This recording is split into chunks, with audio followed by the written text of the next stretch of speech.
ní Nàìjíríà ó wà ní Adó Èkìtì ìjọ yẹn. About, according to estimates, 3.1 million people ló wà ní rally Adó Èkìtì. Àní gbogbo rally wọ̀nyí kò sẹ́ni kankan tó farapa, kò sẹ́ni tó ju òkúta sí anything, kò sẹ́ni tó dẹ́rù bẹ́ni kejì. Ọlọ́pàá ò mú ọmọ kankan, ọlọ́pàá ò dẹ́rù bọ́ ọmọ kankan ò farapa. So àwọn alàgbà sójà wa tó yẹ ká máa yẹ́ sí ẹ lọ tún rò, àwa ò kì í ṣe security threat in Nigeria, we are not. Ṣùgbọ́n tí mi ò bá fẹnu bá kinní kan ẹ lè sọ pé òpùrọ́ ni bàbá yìí àtàwọn self-determination struggle ẹ̀. Àwa Yorùbá a kì í ṣòpùrọ́, a dẹ̀ kì í ṣe hypocrite. Kinní kan wà tó jẹ́ kí tó yàtọ̀ díẹ̀ sí self-determination struggle wa tá a gbọ́dọ̀ ṣe. Òun náà ni wípé a gbọ́dọ̀ defend ilẹ̀ wa against àwọn Fúlàní marauders tó wá attack àwọn èèyàn wa, tó ń pa ọmọdé, tó ń pa àgbà, tó ń rape obìnrin, tó ń jó abúlé, tó ń destroy oko, tó ń lé gbogbo farmers wa kúrò lórí oko. Tó wá jẹ́ pé tá a bá ṣọ́ra wa Yorùbá láì for many years to come la máa ní èèyàn after èèyàn after èèyàn, famine after famine after famine. Àwa ò lè afford yẹn. Therefore, a bẹ̀ ìjọba Buhari kó wá defend wa. But ìjọba Buhari ò wá defend wa, ṣe ló dàbí pé wọ́n support àwọn tó wá attack wa ni. Ìdí ẹ̀ nìyẹn tá a fi sọ pé a lè lajúlẹ̀ kán máa fìyà jẹ àwọn yẹn wá bí eléyìí, kán máa destroy future wa bí eléyìí. We have to do something. Ìdí ẹ̀ nìyẹn. Ẹ má rò pé ó easy pé ó dùn mọ́ wa láti ṣe. Ẹ rò pé ìjọ tí Sunday Igboho tó dìde tó ń lọ sí Ìgàngàn pẹ̀lú pé ijó àtayọ̀ ó fẹ́ lọ jà ní. No! Ó mọ̀ wípé risk ńlá lòun take ìjọ yẹn, ó dẹ̀ take risk yẹn because he loves the Yorùbá nation. Ńgbà tó dẹ̀ débẹ̀ ìjọ yẹn ìtàn kan wà tẹ́ ẹ̀ kì í gbọ́.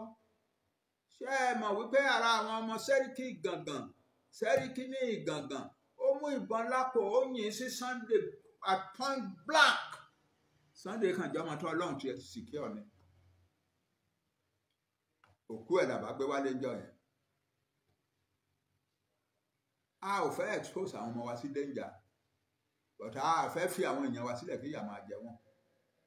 A fẹ́ fi àwọn ìyá wa sílẹ̀ kán máa rape wọn lórí oko. A fẹ́ fi àwọn ọmọ kéékèèké sílẹ̀ kí àwọn Fúlàní máa pa wọ́n lọ́nà school. No, we have to defend our land. We are forced to. It is not that we love to.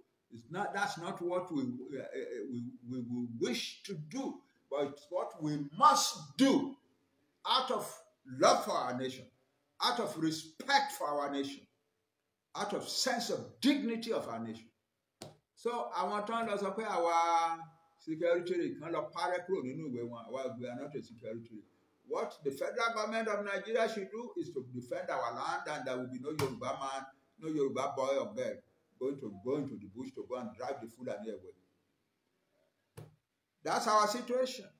Our struggle is a peaceful struggle, and it's a struggle that is based upon law. The law of this world and the law of Nigeria says that we can seek to separate our country from Nigeria. That's the law, and we are following that law, or those laws. Mo kí gbogbo yín o, àkú ọdún bá wa láyọ̀ o, ọdún ti bá wa láyọ̀, tìjọ́ àtayọ̀ la máa fi parí ẹ̀ o. Mo kí àwọn ọmọ kéékèèké, particularly tí wọ́n ti mọ nǹkan tá à ń ṣe bọ̀ tó já wọn là ń ṣe fún. A dúpẹ́ lọ́wọ́ Ọlọ́run. Ìwé àmọ́dún àti máa wà ní country tiwa o. Lórí Ọlọ́run ló ní ká lọ ja ìjà yìí.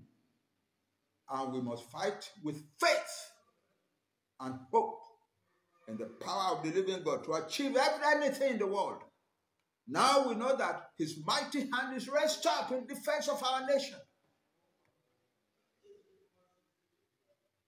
in the advancement of our nation to freedom and liberation from Nigeria.